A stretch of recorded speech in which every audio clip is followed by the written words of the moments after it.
ഇപ്പോൾ ഈ 21-ാം നൂറ്റാണ്ടിൽ എല്ലാവർക്കും എല്ലാ സൗകര്യങ്ങളും വർദ്ധിച്ചു വരികയാണെങ്കിലും മനുഷ്യൻ്റെ സന്തോഷം കുറഞ്ഞു പോവുകയാണ്. എന്തുകൊണ്ടാണ് മനുഷ്യൻ്റെ സന്തോഷം നഷ്ടപ്പെടുന്നത്? സന്തോഷം എങ്ങനെ തിരിച്ചെടുക്കാം? എപ്പോഴും നമ്മുടെ മനസ്സിന് നല്ല ഒരു മാനസിക സുഖം എങ്ങനെ ഉണ്ടാക്കിയെടുക്കാം? ഇതിനെക്കുറിച്ചാണ് നമ്മളിന്ന് ചിന്തിക്കുന്നത്. മനുഷ്യൻ്റെ മസ്തിഷ്കത്തിൽ മനുഷ്യൻ്റെ സന്തോഷത്തിനും സുഖത്തിനുമായി ഉൽപ്പാദിപ്പിക്കപ്പെടുന്ന 4 ഹോർമോണുകളുണ്ട്. ഈ ഹോർമോണുകളുടെ ഉൽപ്പാദനം സ്തംഭിക്കുന്നത് കാരണത്താലാണ് നമ്മുടെ ജീവിതം വളരെയധികം വിരസമായി മാറുന്നത്. ഈ 4 ഹോർമോണുകൾ ഏതെല്ലാമാണെന്നും അവയെ എങ്ങനെ ഉത്തേജിപ്പിക്കാമെന്നുമാണ് നമ്മൾ ഇന്ന് ചിന്തിക്കുന്നത്. ആദ്യം നമുക്ക് ഈ 4 ഹോർമോണുകളെ പരിചയപ്പെടാം. എൻഡോർഫിൻസ്, ഡോപ്പമൈൻ, സെറോട്ടോണിൻ, ഓക്സിറ്റോസിൻ ഇവയാണ് ഈ ഹോർമോണുകൾ. ഈ 4 ഹോർമോണുകളും നമ്മുടെ ജീവിതത്തിൽ സന്തോഷത്തെയും സുഖാനുഭവത്തെയും വർദ്ധിപ്പിച്ചു തരുന്ന ഹോർമോണുകളാണ്. നമുക്കിതിലെ ഒന്നാമത്തേതിനെക്കുറിച്ച് പഠിക്കാം. എൻഡോർഫിൻ എന്നത് മസ്തിഷ്കത്തിലെ നാച്ചുറൽ കഞ്ചാവ് എന്ന ഓമന പേരിൽ അറിയപ്പെടുന്ന ഒരു ഹോർമോണാണ്. മനുഷ്യർ മദ്യപിക്കുകയും ലഹരി വസ്തുക്കളെല്ലാം ഉപയോഗിക്കുകയുമെല്ലാം ചെയ്യുമ്പോൾ എൻഡോർഫിൻസിനെ സ്വാധീനിച്ചുകൊണ്ടാണ് ആ ഒരു സുഖാനുഭവം ഉണ്ടാക്കിയെടുക്കാൻ കഴിയുന്നത്. എന്നാൽ നമുക്ക് എൻഡോർഫിൻസിനെ സാധാരണഗതിയിൽ തന്നെ ഉൽപ്പാദിപ്പിച്ചെടുക്കുവാൻ സാധിക്കുന്നതാണ്. മസ്തിഷ്കത്തിൽ എൻഡോർഫിൻ എന്ന ഹോർമോൺ ഉത്തേജിക്കപ്പെട്ട് അതിലൂടെ നമുക്ക് സൗഖ്യമുണ്ടാവണമെങ്കിൽ അതിന് വളരെ ചെറിയൊരു കാര്യം മാത്രമേ ചെയ്യേണ്ടതായിട്ടുള്ളൂ. നടക്കുക അല്ലെങ്കിൽ വ്യായാമം ചെയ്യുക. രാവിലെ എഴുന്നേറ്റ് നടക്കുകയോ അല്ലെങ്കിൽ വ്യായാമം ചെയ്യുകയോ വളരെയധികം മനസ്സുഖമുണ്ടാക്കുന്ന അതുപോലെയുള്ള കളികളിൽ ഏർപ്പെടുകയോ ചെയ്യുമ്പോൾ ശരീരം നന്നായി ഇളകുമ്പോൾ എൻഡോർഫിൻസ് എന്ന ഹോർമോൺ ഉൽപ്പാദിപ്പിക്കപ്പെടും. എന്നാൽ ഇത് വളരെയധികം അധ്വാനിക്കുന്നതുകൊണ്ടും ഉണ്ടാവില്ല. അതായത് ഒരാൾ ഒരു പറമ്പ് കളച്ചുകൊണ്ടിരിക്കുകയാണെന്നിരിക്കട്ടെ, അദ്ദേഹം അത് തൊഴിലായി ചെയ്യുകയാണെന്നിരിക്കട്ടെ, വളരെയധികം കഷ്ടപ്പാടോടുകൂടിയും ദുഃഖത്തോടുകൂടിയും ചെയ്യുകയാണെന്നിരിക്കട്ടെ, എങ്കിൽ അത് എത്ര കഠിനമായ വ്യായാമമാണെങ്കിലും അത് പറമ്പ് കിളയ്ക്കുന്നതോ ചാക്ക് ചുമക്കുന്നതോ അങ്ങനെ എന്തായാലും അതിലൂടെ എൻഡോർഫിൻസ് ഉൽപ്പാദിപ്പിക്കപ്പെടുകയില്ല. വളരെയധികം സന്തോഷത്തോടെ കളികൾ, നടത്തം, വ്യായാമം തുടങ്ങിയ കാര്യങ്ങൾ ചെയ്യുമ്പോഴാണ് എൻഡോർഫിൻസ് ഉൽപ്പാദിപ്പിക്കപ്പെടുന്നത്. ഇത്തരത്തിൽ എൻഡോർഫിൻസ് ഉൽപ്പാദിപ്പിക്കപ്പെടുകയാണെങ്കിൽ ആ സുഖാനുഭവം നമുക്ക് പകൽ മുഴുവൻ നിലനിർത്തുവാൻ സാധിക്കും. രണ്ടാമത്തെ ഹോർമോണാണ് ഡോപ്പമൈൻ.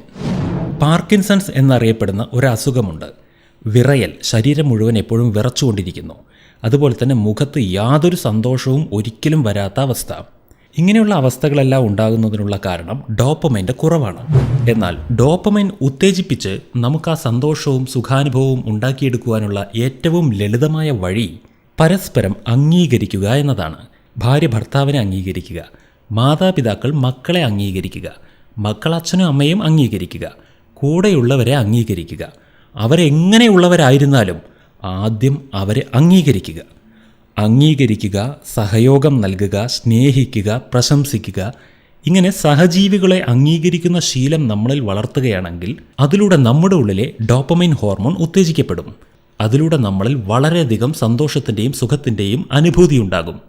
മറ്റുള്ളവരെ സ്നേഹിക്കുകയും അംഗീകരിക്കുകയും പ്രശംസിക്കുകയും എല്ലാം ചെയ്യുന്നത് ഒരു സാമൂഹിക മാന്യതയാണെന്നോ അല്ലെങ്കിൽ അത് അവർക്ക് ഗുണമുള്ള കാര്യമാണെന്നോ വിചാരിക്കേണ്ട യാതൊരു ആവശ്യവുമില്ല.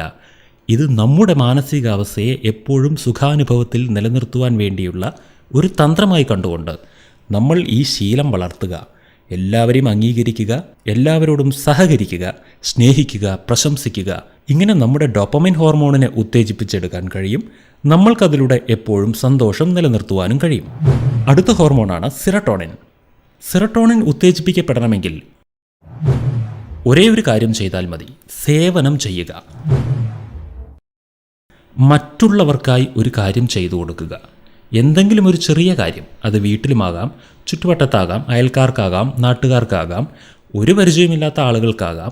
നമ്മളൊരു ചെറിയ സേവനം മറ്റുള്ളവർക്ക് വേണ്ടി ചെയ്യുന്ന സമയത്ത് അവരുടെ സന്തോഷം നിറഞ്ഞ ആ മുഖത്തിൽ നിന്ന് നമ്മുടെ ഉള്ളിലേക്ക് ഒരു എനർജി ട്രാൻസ്ഫറിങ് നടക്കുന്നുണ്ട്, ഒരു ഇമോഷൻ. ആ ഇമോഷനിലൂടെ നമ്മുടെ ഉള്ളിൽ സെറോട്ടോണിൻ ഉൽപ്പാദിപ്പിക്കപ്പെടും. മറ്റുള്ളവർക്ക് യാതൊന്നും ചെയ്തു കൊടുക്കാതെ സ്വന്തം കാര്യം മാത്രം നോക്കി ജീവിക്കുന്നവർ, എനിക്ക് സുഖിക്കണം എന്നൊരൊറ്റ കാര്യം ചിന്തിച്ചുകൊണ്ട് അവനവന് വേണ്ടി മാത്രം ജീവിക്കുന്നവർക്ക് ഒരിക്കലും സുഖിക്കാൻ കഴിയാത്തത് അതുകൊണ്ടാണ്. എന്തുകൊണ്ടെന്നാൽ അവരിൽ സെറോട്ടോണിൻ ഉൽപ്പാദിപ്പിക്കപ്പെടുന്നില്ല. സേവനങ്ങൾ ചെയ്യുമ്പോൾ ഉൽപ്പാദിപ്പിക്കപ്പെടുന്ന ഒരു നാച്ചുറലായ ഹോർമോണാണിത്. അടുത്തതാണ് ഓക്സിറ്റോസിൻ. ഓക്സിറ്റോസിൻ എന്ന ഹോർമോണും നമ്മുടെ സന്തോഷവും സുഖവുമായെല്ലാം ബന്ധപ്പെട്ട് കിടക്കുന്ന ഹോർമോണാണ്. ഓക്സിറ്റോസിൻ എന്ന ഹോർമോൺ മസ്തിഷ്കത്തിൽ ഉൽപ്പാദിപ്പിക്കപ്പെടണമെങ്കിൽ മറ്റുള്ളവരുടെ കൂടെ സമയം ചെലവഴിക്കുക എന്നതാണ് ഏറ്റവും ലളിതമായ മാർഗം. അതായത് സംസർഗം, ജനങ്ങളോടുകൂടെയുള്ള സംസർഗം. ഒരു സോഷ്യൽ ബീയിങ് ആവുക. ഒരിക്കലും വളരെയധികം ഒറ്റപ്പെട്ടവരായി ജീവിക്കാതെ, ആരോടുകൂടെയും ചേരാതെ, ആരെ കണ്ടാലും മിണ്ടാതെ, ആരോടും ചിരിക്കാതെ, സംസാരിക്കാതെ, ഒരു തമാശ പോലും പറയാതെ, അങ്ങനെയൊക്കെ ജീവിക്കുന്നവർക്ക് ഓക്സിറ്റോസിൻ ഉൽപ്പാദിപ്പിക്കപ്പെടുകയേയില്ല. ഓക്സിറ്റോസിൻ ഉൽപ്പാദിപ്പിക്കപ്പെടണമെങ്കിൽ ജീവിതത്തിൽ എല്ലാ ദിവസവും കുറച്ചു സമയം നമുക്ക് ഏറ്റവും പ്രിയപ്പെട്ട ആളുകളുടെ കൂടെ ചെലവഴിക്കുവാൻ, അല്ലെങ്കിൽ സാമൂഹികമായ രീതിയിൽ മനുഷ്യരോടൊപ്പം സമയം ചെലവഴിക്കുവാൻ നമ്മൾ കണ്ടെത്തണം. അതും അങ്ങോട്ടും ഇങ്ങോട്ടും കുറ്റം പറയാതെയും പരദൂഷണം പറയാതെയും ലോകത്തിലെ പ്രശ്നങ്ങളെക്കുറിച്ച് ചർച്ച ചെയ്യാതെയും വളരെയധികം സന്തോഷജനകവും ഹൃദ്യവുമായ കാര്യങ്ങൾ സംസാരിച്ചുകൊണ്ട് ചെലവഴിക്കണം. അങ്ങനെ ചെയ്യുന്ന സമയത്ത് നമ്മുടെ ഉള്ളിൽ ഓക്സിറ്റോസിൻ എന്ന ഹോർമോൺ ഉൽപ്പാദിപ്പിക്കപ്പെടും. സംസർഗത്തിലൂടെ ഉണ്ടാകുന്ന ഒരു ഹോർമോണാണിത്. ഇത്തരത്തിലാണ് ഈ 4 ഹോർമോണുകളെ മസ്തിഷ്കത്തിൽ ഉണ്ടാക്കിയെടുക്കുവാൻ സാധിക്കുക. ഇതിൽ നിന്ന് നമുക്ക് ചെറിയൊരു കാര്യം മനസ്സിലായി. നമ്മുടെ ഉള്ളിൽ തന്നെയുള്ള ആ സുഖാനുഭവത്തെ നമ്മൾ ശരീരത്തിലേക്ക് പ്രചരിപ്പിച്ച് അതിനെ അനുഭവിക്കുവാൻ നമുക്ക് കഴിയുന്നില്ല എങ്കിൽ നമ്മുടെ ഈ 4 ഹാബിറ്റുകൾ നിന്നു പോയിരിക്കുന്നു എന്നതാണ് അർത്ഥം. അതായത് സന്തോഷത്തോടെയുള്ള വ്യായാമങ്ങൾ, മറ്റുള്ളവരെ അംഗീകരിക്കുകയും പ്രശംസിക്കുകയും ചെയ്യുന്ന ശീലങ്ങൾ, മറ്റുള്ളവർക്ക് വേണ്ടി സേവനങ്ങൾ ചെയ്യുന്ന ശീലം, അതുപോലെ ഒരു സോഷ്യൽ ബീയിങ്, ഒരു സാമൂഹികനായിരിക്കുക എന്ന കാര്യം. ഈ 4 കാര്യങ്ങൾ നഷ്ടപ്പെട്ടതുകൊണ്ടാണ് മനുഷ്യൻ ഇന്ന് വിഷാദ രോഗങ്ങൾക്ക് അടിമയാകുന്നത്. അതുകൊണ്ട് ഈ 4 കാര്യങ്ങളെ ജീവിതത്തിൽ ഒരു പരീക്ഷണാർത്ഥം കുറച്ചു കാലത്തേക്ക് ഒന്ന് പ്രയോഗിച്ചു നോക്കൂ. ഈ ഹോർമോണുകൾ ഉത്തേജിപ്പിക്കപ്പെടും, മാനസിക സൗഖ്യമുണ്ടാകും. നിങ്ങൾക്ക് ആ കാര്യം ഇഷ്ടമാകുന്നുവെങ്കിൽ അത് സ്ഥിരപ്പെടുത്തൂ.